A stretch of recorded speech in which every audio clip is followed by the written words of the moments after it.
In 1973, I worked at the Municipal Auditorium. It was a venue where all the concerts, all the Mardi Gras balls, and all of this kind of society stuff was held. I saw these men having this, what is now Mardi Gras ball, but I didn't know they were men. They were these women in beautiful dresses and feathers and all of this kind of stuff, having this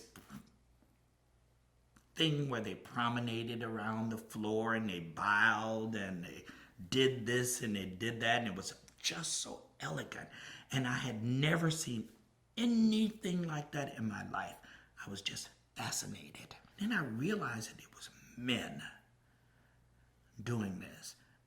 Oh my God. I heard the names. It was the crew of Apollo. I heard the names. I was like 16 to 17 years old, and I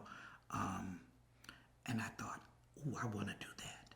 Fast forward, during my times in the bars and coming out and stuff, the name Apollo popped up again, and then I met some people who were a part of the crew of Apollo. And I explained to them when I was a kid what I had seen, and they remembered the ball, Then I got invited to some of these balls and stuff, But back then, I did realize that there were no blacks, and I respected it. I mean, it was what it was, and, I was a young kid that knew absolutely nothing, and I took it for what it was, yeah.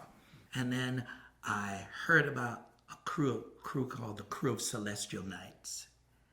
And the Crew of Celestial Knights had 2 black guys in it. And I thought, wow.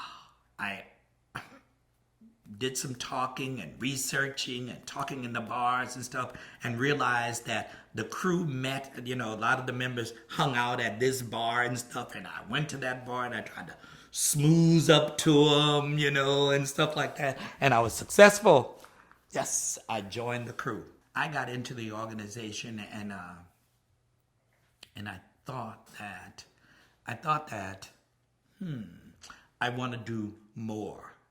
But I had not gotten there yet, and I couldn't wait to get there, So I understood a little of it, and I got out of the organization, and I tried to start one that's for blacks.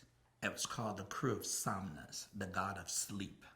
Yeah, it's called the Crew of Somnus, but it never took off. A lot of the African American community wasn't impressed with it.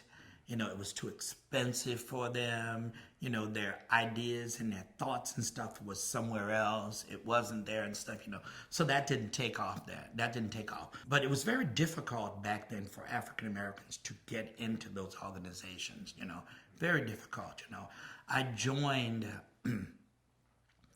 an organization called the Crew of Almond. It was one of the biggest organizations or crews in New Orleans. I came up for membership, and they had never had a black in their organization, and some of the members did not want it. As a result, I think 1/3 of the organization quit.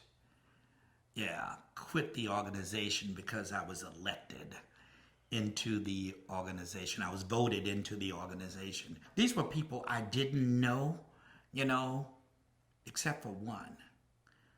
One of the guys who quit was the gay guy who lived next door to us.